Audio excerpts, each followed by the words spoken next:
Hey everybody, Ryan here from Rhino Hockey Channel. Alright, gonna go over the third round or conference finals preview for the matchup between Tampa Bay and the New York Islanders.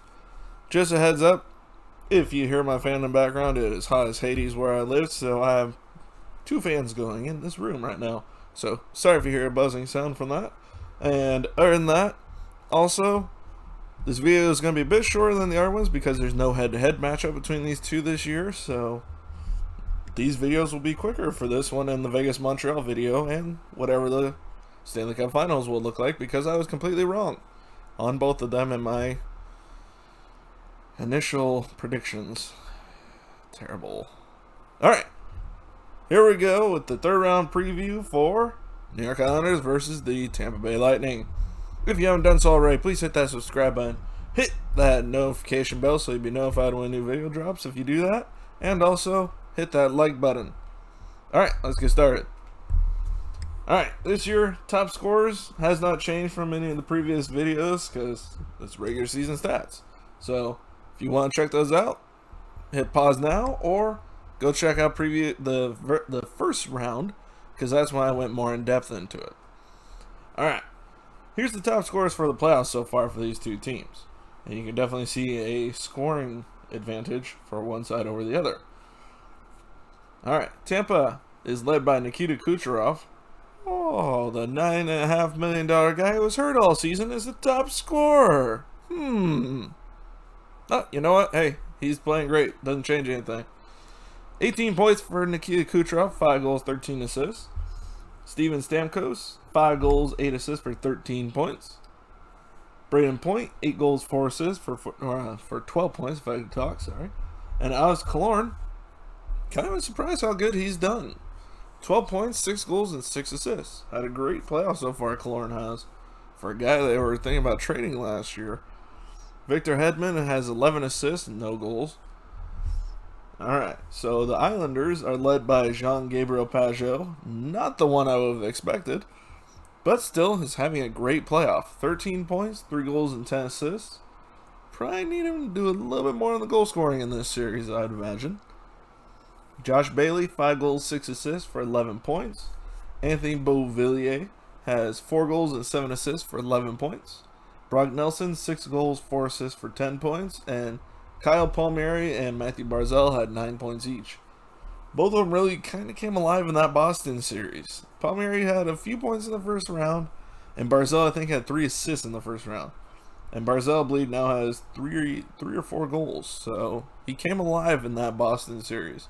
And they're going to need him to be just as successful, if not more, against the high-octane offense of the Tampa Bay Lightning.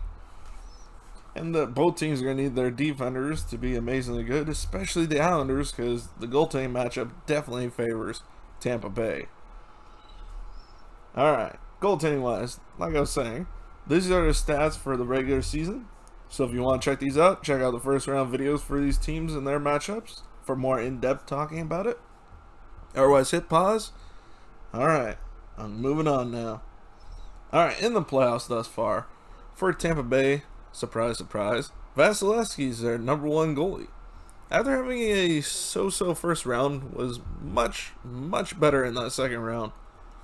Just, Carolina could not beat their defense or their goalie in that round. It just didn't seem fair at times how good Tampa was over Carolina. And Carolina is a dang good team.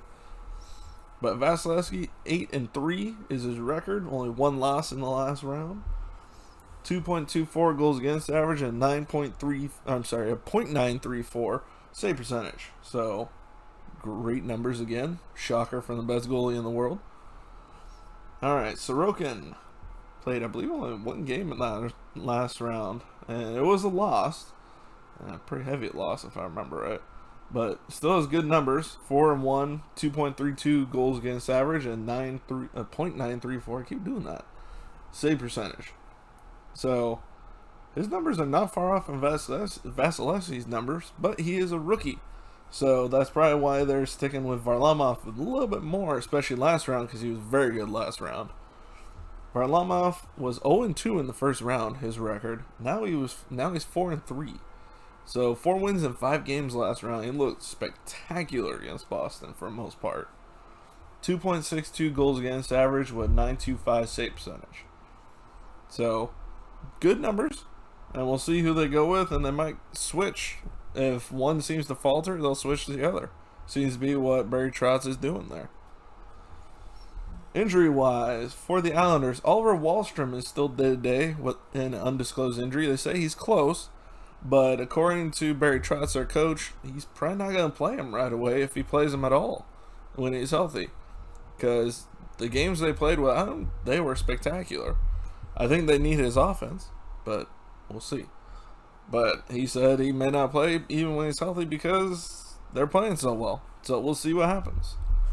Michael Dalcole is day-to-day with undisclosed injury, and Anders Lee is still not going to be returning, which is still a very damaging injury for this team because having him would definitely be, I think, a game changer for them. But it's not to be. And there are no major injuries for Tampa other than the Marian Gaborik and Anders Nilsson injuries that we knew about when they acquired their contracts from Ottawa last offseason. So they haven't played all year and they aren't going to play anytime soon, if ever again. So there you go. Last playoff round, Tampa beat Carolina in 5 games. That was probably the most shocking. I mean, beating Florida, okay, I can see it with the advantage and experience, but Carolina, they just dominated Carolina. There was just no ifs, ands, or buts about it. They just dominated them for most of that series. Islanders, they had a pretty good series against Boston. I mean, they played very well in that series, better than they played against Pittsburgh, who they beat in less games. But Boston, they beat Boston in 6 games, 4 games to 2. Alright, so these two have actually met 3 times in the playoffs already in their history. So this will be the 4th matchup. And all 3 have been won by Tampa Bay. And just for a little trivia for you, 1 time have they beat the Islanders and gone on to win the Cup, and that was last year. They beat the Islanders in 03. Oh no, 2 times, I'm sorry. 03-04. They beat the Islanders in the first round in 5 games. That was the first time the Islanders have been in the playoffs since the 90s, I believe. Early 90s. 2015-16, they beat the Islanders in the second round in 6 games. And then last year beat the Islanders in the conference finals in 6 games. Now, Islanders, I'm sure, want to reverse their course on that. Because so far, Tampa's beat them every round except for the finals. And they play in the same conference, generally. Other than this year, of course, but hey, you know what? The chance of them beating the Islanders in the 4th round in the finals, I don't think that's happening. This was their best shot, and it didn't happen this year. So, overall, Islanders have won 5 games to 12 losses in these 3 matchups. Granted, 03-04 is long enough ago that I don't think anybody is even still playing from those teams. Maybe a guy or two, but that's about it. 15-16, I'm sure there's still a few guys from both teams on that one. And of course, last year, the majority of them are still there. Alright, dark horse for Tampa. I know I said last round that usually I don't pick the top players, but you know what? Now we're on to the conference finals. You need your top players to be the top players. And Nikita Kucherov, he's been playing well. He's going to be playing against the best defense he has gone up against. So we'll have to see how he does. So, Kucherov, if he's scoring like he has the last 2 rounds, then it's going to be a quick series, honestly. For the Islanders, I'm sticking with Matthew Barzal. He came alive the last half of that last series, and if he can stay playing that way, it's going to be an interesting series. Because you know what? He's going to be seeing Victor Hedman and Yanni Gourde a lot. A lot. So, he can play like that against those two, then he's an unstoppable force that he seemed like he was a couple years ago. So, hopefully he can do it because, you know what? I always have been a fan of the Islanders, and that was when they were terrible. I always liked the Islanders. I don't know why I liked them. Maybe it was the color scheme. I don't know. But I always liked them. But who knows? Prediction-wise, I am picking Tampa Bay in 7 games. I think this is going to be a very fun, drawn-out series. Because I think the defense of the Islanders is going to give that offense of the Lightning some fits, but I think overall the Lightning will come out on top and see their second straight Stanley Cup final. So there you go. That's all I got for you. Yep. So I hope you enjoyed the video. If you did, please hit that like button, hit that subscribe button if you haven't done so already, and hit that notification bell to be notified when I drop new videos. Alright, make sure to comment and share, and I will see you all next video. Bye everybody.